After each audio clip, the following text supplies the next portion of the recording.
Hello friends, Neha એજ્યુકેટરમાં તમારું સ્વાગત છે.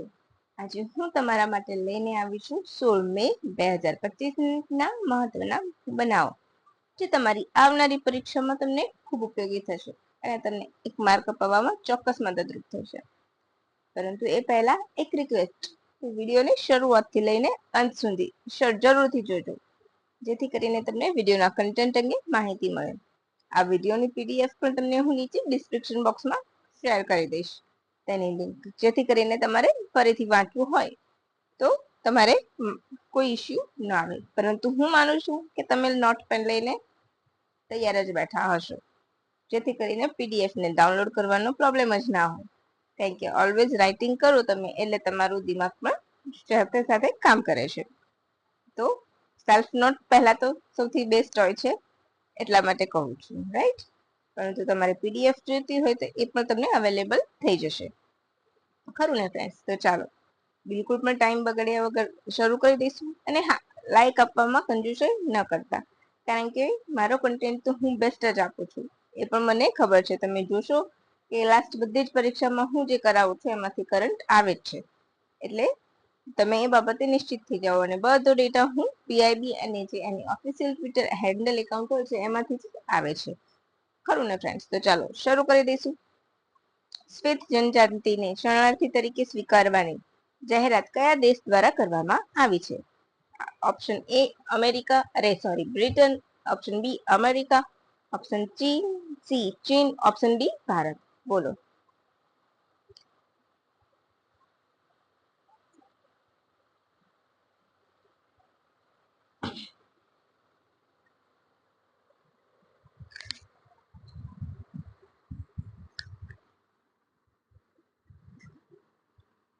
બોલો બોલો ફટાફટ.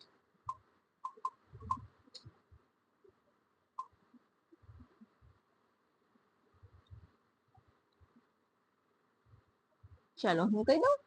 એક જ માણસ છે કે જેને અત્યારે બધે પકડાવા જોઈએ છે, રાઈટ? આપણી ભાષામાં અમેરિકા. ટ્રમ્પ જ્યારથી આવ્યો, સેકન્ડ ટર્મમાં રાષ્ટ્રપતિ બન્યા છે, ત્યારથી બધે ફેલાવાનું ચાલુ કરી દીધું છે, રાઈટ? તો આપણો જવાબ શું આવશે? અમેરિકા. Option B. તો આપણો જવાબ આવશે ઓપ્શન બી અમેરિકા. હવે તમને અમેરિકા યાદ આવે એટલે ડોનાલ્ડ ટ્રમ્પ યાદ આવવા જોઈએ. થર્ડ જેન્ડરની માન્યતા રદ કરી, ઇંગ્લિશની સત્તાવાર ભાષા તરીકે જાહેર કરી, કાગળની સ્ટ્રો બંધ કરીને પ્લાસ્ટિકની સ્ટ્રો શરૂ કરી, ટેરિફ વોર શરૂ થયું, રાઈટ?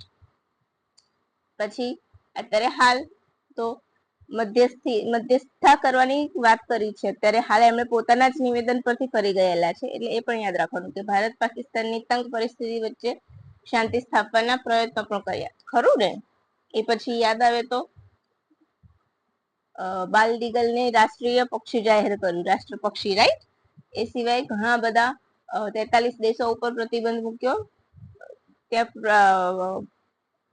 પ્રતિબંધ મૂક્યો આવવા જવા માટે, અને અમુક શરતો મૂકેલી છે. પછી ડિપોર્ટ કરવાનો કાયદો, રાઈટ? તો ઘણા બધા એવા છે કાયદાઓ જે ટ્રમ્પના શાસનમાં આવ્યા છે. એટલે કે તમારે એના માટે ઘણું બધું યાદ રાખવું પડશે. WHO માંથી બહાર નીકળી ગયું, રાઈટ? WHO માંથી પણ એ બહાર નીકળી ગયું.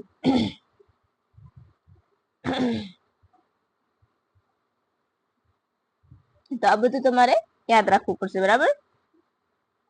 પછી ફરીથી યુનેસ્કો માંથી બહાર નીકળવાની વાત કરેલી છે, રાઈટ? એ પણ તમારે યાદ રાખવાનું છે. પછી આપણે જોઈ લઈશું કે આ જનજાતિ ક્યાં રહે છે. શ્વેત જનજાતિ તો દક્ષિણ આફ્રિકામાં. દક્ષિણ આફ્રિકામાં રહે છે, તમારે યાદ રાખવાનું છે. ડાયરેક્ટ તમને વન લાઇનર પર પૂછે કે હાલ શરણાર્થી તરીકે શ્વેત જનજાતિ શબ્દ અસ્તિત્વમાં આવ્યો છે, તો આ શ્વેત જનજાતિ કયા રાષ્ટ્રમાં વસે છે? સીધો ક્વેશ્ચન આવી શકે છે આ રીતે, રાઈટ? તો દક્ષિણ આફ્રિકામાં. તાજેતરમાં અમેરિકાના રાષ્ટ્રપતિ ડોનાલ્ડ ટ્રમ્પ દ્વારા તેમને સ્વીકારવાની જાહેરાત કરાઈ છે. કેમ? તો તેઓ ભૂમિ અધિગ્રહણ કાયદાના કારણે, એટલે કે લેન્ડ ગ્રેબિંગ ના મુદ્દે નસ્લીય હિંસાનો શિકાર બન્યા છે. એવો આરોપ અમેરિકાએ લગાવ્યો છે, રાઈટ, અમેરિકાના પ્રશાસન દ્વારા, અને એટલા માટે જ એમને શરણાર્થી તરીકે સ્વીકારવાની જાહેરાત કરી હતી. પરંતુ આફ્રિકાની સરકાર અને માનવતાવાદી સંગઠનો, આફ્રિકાના નહીં પણ અલગ અલગ બધા જે માનવતાવાદી સંગઠનો હોય છે એ લોકોએ આને ફક્ત ને ફક્ત રાજકીય દાવો ગણાવ્યો છે, રાઈટ, અને આ વાતને માનવાનો ઇનકાર કર્યો હતો. હવે અશ્વેત જનજાતિ કોણ છે? તો આફ્રિકનર્સ કહેવાય છે. શું કહેવાય છે એમનું બીજું નામ? આફ્રિકનર્સ કહેવાય છે, બરાબર. જેમ કે આપણે એંગ્લો ઇન્ડિયન કહીએ છીએ એ રીતે, રાઈટ. હવે કોણ છે આફ્રિકનર્સ? તો 17મી સદીમાં ડચ ઈસ્ટ ઇન્ડિયા કંપની દ્વારા અહીં વસાહતો સ્થાપવામાં આવી હતી. ત્યારબાદ સ્થાનિક લોકોના સંપર્કમાં આવ્યા બાદ એક નવો જાતિ સમૂહ આવ્યો જે આફ્રિકનર્સ કહેવાય છે, બરાબર. થોડુંક આપણે આફ્રિકા વિશે જોઈ લઈશું. તો સૌથી મોટો ખંડ છે, બીજા નંબરનો, રાઈટ. 54 દેશોનો સમૂહ છે.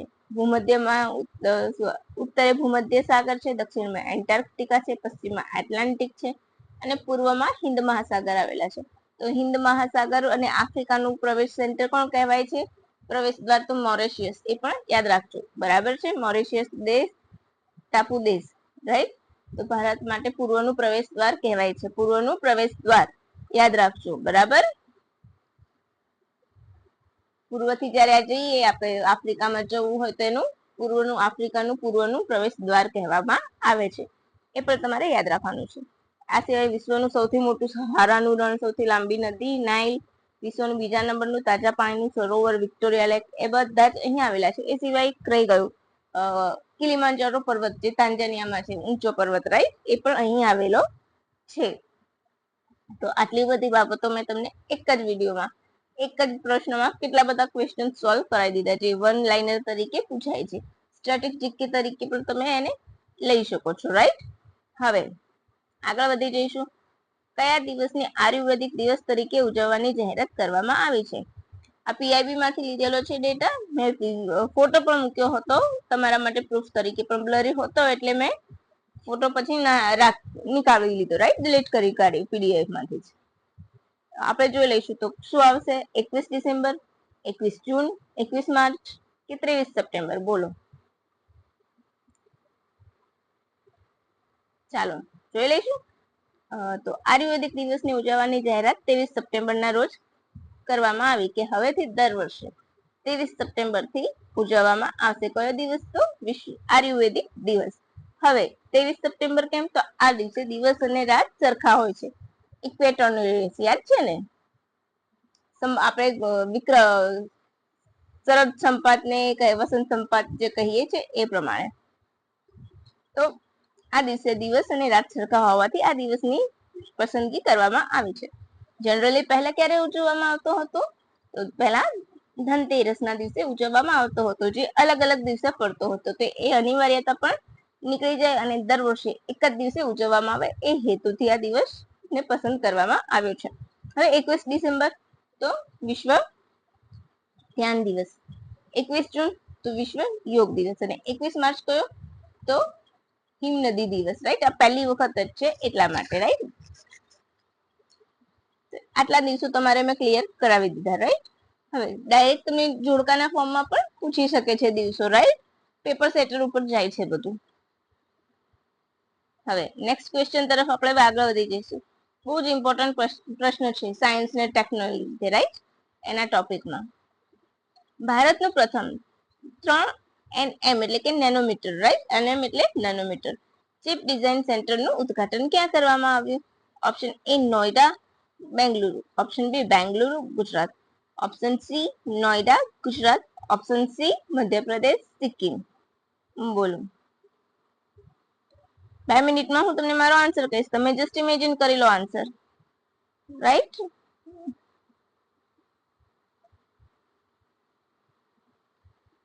તો શું આવશે અહીં આપણો જવાબ?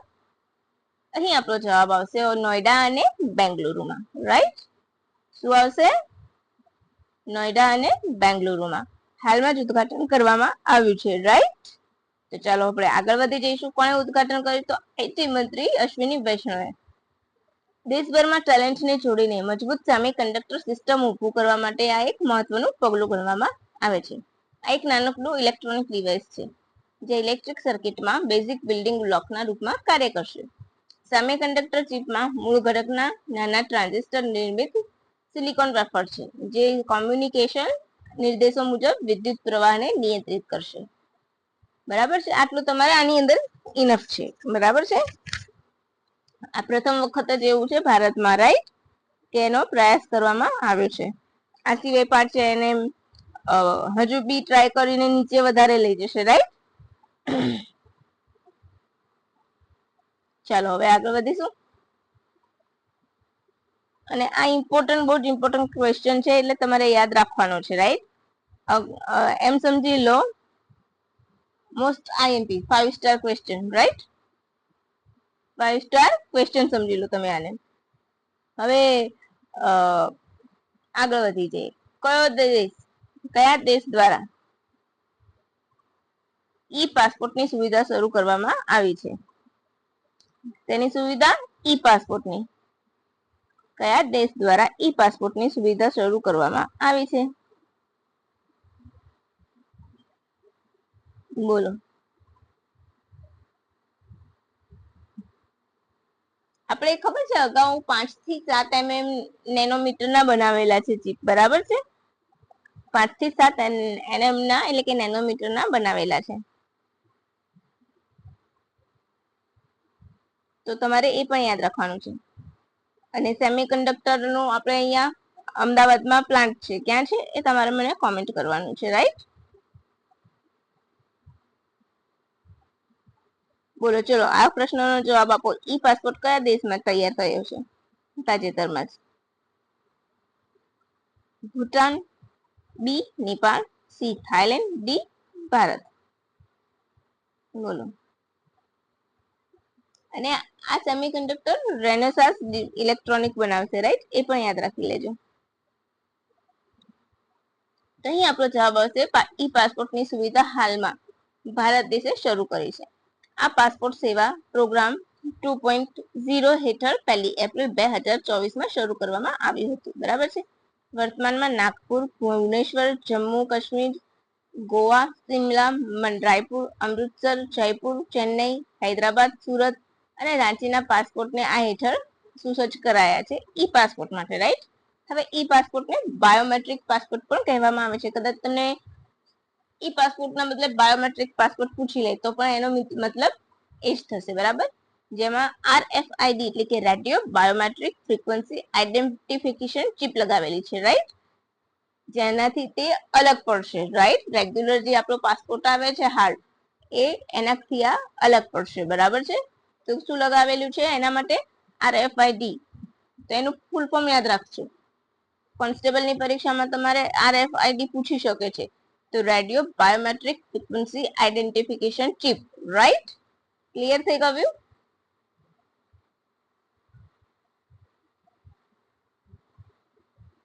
હવે એક ગોલ્ડન ચિપ હશે. આપણે ઘણી વખત જોઈએ છીએ કે ગોલ્ડન કલરનું શાઇનિંગ વાળા અંદર આવતા હોય છે, તો એ ગોલ્ડન ચિપ અલગ પાડશે એને રોજના કાયમી પાસપોર્ટ કરતા સામાન્ય પાસપોર્ટ થી, રાઈટ. અને આ ઈ ગવર્નન્સ હેઠળ તૈયાર કરેલ છે. બાયોમેટ્રિક ટેકનોલોજીનો ઉપયોગ છે, એડવાન્સ ડેટા એનાલિટિકલ છે, ચેટબોક્સ છે, ચેકબોક્સ નથી, ચેટબોક્સ છે, AI, natural language process, cloud storage વગેરેની ક્ષમતા ધરાવે છે. તો આટલા એના મેઇન ઇમ્પોર્ટન્ટ ફીચર્સ છે, એ તમારે યાદ રાખવાના છે ઈ પાસપોર્ટના. હવે ગુજરાતમાં સિકલ સેલ એનિમિયા નાબૂદી માટે પ્રથમ સેન્ટર ઓફ કોમ્પિટેન્સી ક્યાં બનશે? એટલે COC. Ahmedabad, option A Ahmedabad, option B Surat, option C Rajkot, option D Kutch. બોલો. તો અહીં આપણો જવાબ આવશે ઓપ્શન બી સુરત. ગુજરાતમાં પ્રથમ ક્યાં બનશે? બરાબર છે, સુરતમાં. ક્યાં બનશે? સુરત. તો તમારે યાદ રાખવાનું છે કે સુરતમાં બનશે.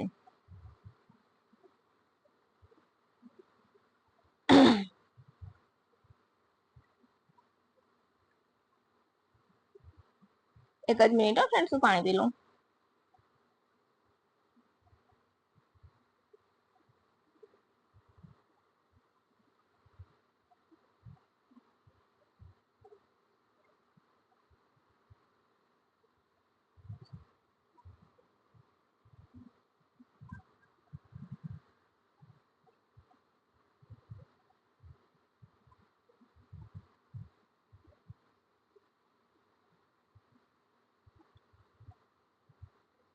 તો આપણે આ યાદ રાખવાનું કે ગુજરાતનું કે ભારતનું પણ તમે સમજી શકો છો એક સાઈડ. અત્યારે હાલ આપણી પાસે આ ડેટા છે, બરાબર. સીઓસી એટલે યાદ રાખવાનું, સેન્ટર ઓફ કોન્સ્ટિટ્યુન્સી. હવે સિકલ સેલ, તો સિકલ સેલ વિશે મને કંઈ કહેશો તમે? આપણે કેટલો ક્યારનો લક્ષ્યાંક છે?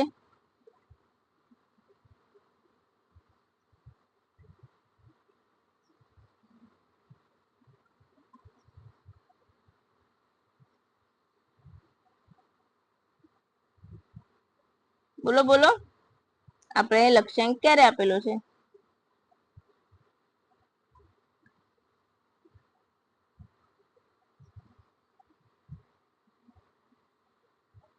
ચાલો, તો આપણું લક્ષ્યાંક છે કે 2047 સુધીમાં સિકલ સેલને નાબૂદ કરવું. હવે સિકલ સેલ એ કેવું છે, એક વારસાગત લોહીની બીમારી છે. મેં અહીંયા કર્યું નથી પણ યાદ આવ્યું છે તો હું તમને કહી દઉં છું કે સિકલ સેલ એ વારસાગત લોહીની બીમારી છે, રાઈટ. જે લાલ રક્તકણોના આકારને બદલે છે. તમે જોયું હશે કે આપણા રોજ આમ રાઉન્ડ ટાઈપ હોય છે, પરંતુ જે સિકલ સેલ થી પીડિત હશે એના રક્તકણોનો આકાર કેવો થાય છે? દાંતરડા જેવો બને છે, બરાબર. અને ઓક્સિજનનું પ્રમાણ એમનામાં ઓછું થઈ જાય છે, જેના લીધે એ લોકોને થાક લાગે છે, દુખાવો થાય, ચેપ ઇન્ફેક્શન જલ્દી લાગે સિકલ સેલ થી પીડિત વ્યક્તિને. એટલે ખાસ તમારે યાદ રાખવાનું કે વારસાગત બીમારી છે, લોહીની બીમારી છે, અને રક્તકણોનો આકાર દાંતરડા જેવો થાય છે, રાઈટ. તો એને શું કહેવાય છે? Sickle cell. આનુવંશિક રોગ છે, એટલે કે વારસાગત આનુવંશિક, રાઈટ. તો માતા પિતામાંથી એકને હોય તો બાળકમાં આવવાની સંભાવના પૂરેપૂરી હોય છે, રાઈટ. એચબી નામનું એટલે કે પ્રોટીન ખામી વાળું હોય છે, એટલા માટે આ થાય છે, રાઈટ. ઓક્સિજનની કમી હોય છે, એચબી ઓછું હોય છે, એચબી માં કમી સર્જાય છે, દુખાવો થવો, ચેપ લાગવો, વારે ઘડે બીમાર પડવું, થાક લાગવો, એ બધી જ સિકલ સેલના લક્ષણો છે, બરાબર છે. તો બહુ જ ઇમ્પોર્ટન્ટ છે. બોન મેરો ટ્રાન્સપ્લાન્ટ પણ કરવામાં આવે છે, ખબર છે એની સારવાર રૂપે. તો તમારે આટલું યાદ રાખવાનું છે. આવા કેટલા સેન્ટર બનશે? 17 સેન્ટર બનશે, બરાબર છે. અહીંયા બધું જ મેં તમને આપેલું છે. મોટા ભાગે આદિવાસી જનજાતિમાં આ બીમારી વધુ જોવા મળે છે. હવે જુઓ, આ તમારું પ્રૂફ છે કે કેન્દ્ર સરકાર દ્વારા સિકલ સેલ એનિમિયા નાબૂદી અભિયાન 2047 ક્લિયર અંતર્ગત સુરત ખાતે ગુજરાતમાં ના પ્રથમ સેન્ટર ઓફ કોમ્પિટેન્સી સીઓસી ને મંજૂરી મળી ગઈ. આધુનિક સારવાર નિદાનથી સીઓસી માટે ભારત સરકાર દ્વારા 6 કરોડની ફાળવણી કરવામાં આવી છે. સિકલ સેલ એનિમિયાના દર્દીઓની સંભાળ, સારવાર, શિક્ષણ અને સંશોધન કાર્ય કરશે છે. સિકલ સેલ એનિમિયા નાબૂદી માટે ગુજરાત સહિત ભારતના કુલ 17 રાજ્યોમાં સીઓસી બનશે, બરાબર. એટલે કુલ 17 રાજ્યો યાદ રાખવાના, એમાં સૌથી પહેલું ગુજરાત યાદ રાખવાનું, બરાબર. હવે છે બહુ જ important question, 7 star question. Operation hero 2.0 આવશે, રાઈટ. આમાં ઓપરેશન હેરો 2.0 હેઠળ કયા દેશ દ્વારા અલગ રાષ્ટ્રોની ઘોષણા કરવામાં આવી છે? ઓપ્શન એ દક્ષિણ સુદાન, ઓપ્શન બી બલુચિસ્તાન ગણરાજ્ય, ઓપ્શન સી કોશાવો ગણરાજ્ય, કે ઓપ્શન ડી કિરીબાતી. બોલો. તો અહીં આપણો જવાબ આવશે ઓપ્શન બી બલુચિસ્તાન ગણરાજ્ય. તમને સૌને ખ્યાલ છે પાકિસ્તાનની અંદર આવેલું છે બલુચિસ્તાન, રાઈટ. અને હાલ ત્યાં પણ મૂવમેન્ટ ચાલી રહી છે આઝાદી માટે. અને પહેલગામ ઇસ્યુ થયા પછી આપણા હુમલાઓ ત્યાં કર્યા હતા જવાબી ઓપરેશન સિંદૂર સફળ કર્યું હતું, રાઈટ. અને એ પછી બંને દેશ વચ્ચે તંગદિલી વધી ગઈ અને એની સાથે સાથે પાકિસ્તાનમાં બલુચિસ્તાનનો મુદ્દો પણ ચાલી રહ્યો છે. તો એ યાદ રાખવાનું. અને પોતાને એમણે અલગ રાષ્ટ્ર તરીકે જાહેર કરી દીધા છે. કેમ? હવે આપણે અહીંયા જોઈશું દક્ષિણ સુદાન તો સૌથી નવો બનેલો દેશ છે, રાઈટ. દક્ષિણ સુદાન સૌથી નવો બનેલો દેશ છે. કયો દેશ સૌથી નવો છે કોઈ પૂછે તો આપણને યાદ હોવું જોઈએ કે દક્ષિણ સુદાન, રાઈટ. ક્યારે બન્યો હતો? બોલો. દક્ષિણ સુદાન ક્યારે બન્યો હતો? અને દેશ ક્યારે અસ્તિત્વમાં આવે તમને ખબર છે? જ્યારે એને કોઈ દેશ યુએન દ્વારા માન્યતા મળે ત્યારે જ એ અસ્તિત્વમાં આવે છે, રાઈટ. એ યાદ રાખવાનું. 2011 ની આજુબાજુમાં એને સ્વતંત્રતા મળી હતી એટલા માટે, બરાબર. હવે આગળ વધી જઈશું.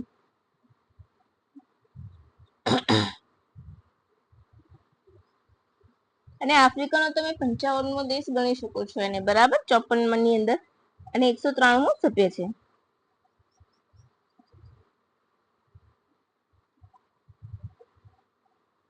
અને પ્રોપર જે કહેવાય એ ક્યારે મળી હતી? ચાલો હવે આગળ વધી જઈશું. જે હસ્તાક્ષર ને બધું થાય એ પછી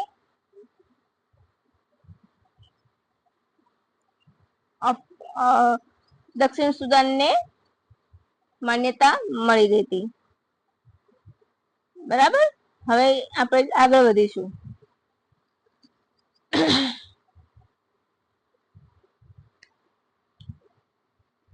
કોસાવો, તો કોસાવો એ દક્ષિણ પૂર્વીય યુરોપનું આંશિક માન્યતા પ્રાપ્ત રાજ્ય છે. હજુ એ સંપૂર્ણપણે રાષ્ટ્ર નથી બન્યું. એની રાજધાની કઈ છે? તો પ્રિસ્ટિના. આટલું યાદ રાખવાનું છે, એમાં વધારે આપણે ડિટેલ નથી જવાની. અને દક્ષિણ સુદાન નવામાં નવો દેશ છે. જો બલુચિસ્તાનને યુએન દ્વારા માન્યતા મળશે તો બલુચિસ્તાન સૌથી નવો દેશ બની જશે. એટલે 193 નંબરનો દેશ તમે કહી શકો છો કે દક્ષિણ સુદાન છે. અને જો બલુચિસ્તાન બનશે તો બલુચિસ્તાન 194 નંબરનો દેશ બનશે. કિરીબાતી તો એક ટાપુ પણ છે અને દેશ પણ છે, પરંતુ પ્રોપર એને દેશ તરીકે ઘણા માન્યતા આપે છે અને અમુક દેશ નથી આપતા, રાઈટ? એટલા માટે એ ચર્ચામાં છે, કિરીબાતી, રાઈટ? એ ચર્ચામાં કેમ છે? તો એના કારણે ચર્ચામાં રહે છે, રાઈટ? પેસિફિકમાં આવેલો છે, એ પણ તમારે યાદ રાખવાનું છે, બરાબર છે? ક્યાં આવેલો છે? પેસિફિક મહાસાગરની અંદર આવેલો ટાપુ દેશ છે. જનરલી આપણે એને શું કહીએ છીએ? ટાપુ દેશ, રાઈટ? ચાલો હવે આગળ વધી જઈશું.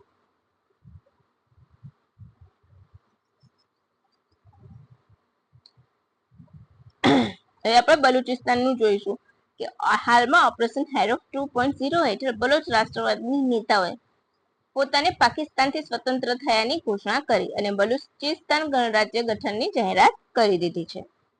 આ વાતની પુષ્ટિ બલોચ કાર્યકર્તા મીર યાર દ્વારા આપવામાં આવી હતી અને તેમણે ભારતને નવી દિલ્હીમાં તેમનું દૂતાવાસ એટલે કે બલુચ દૂતાવાસ ખોલવાની અપીલ કરી છે. તેમજ યુએનમાં પણ અલગ રાષ્ટ્ર તરીકે માન્યતા આપવાની વાત કરી, પ્રસ્તાવ મૂકી દીધો છે, રાઈટ?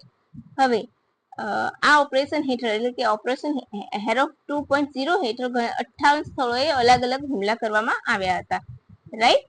અહીંયા ખોટું જોતી નથી, 78 જેટલા હુમલા થયા હતા એમ આવશે, રાઈટ?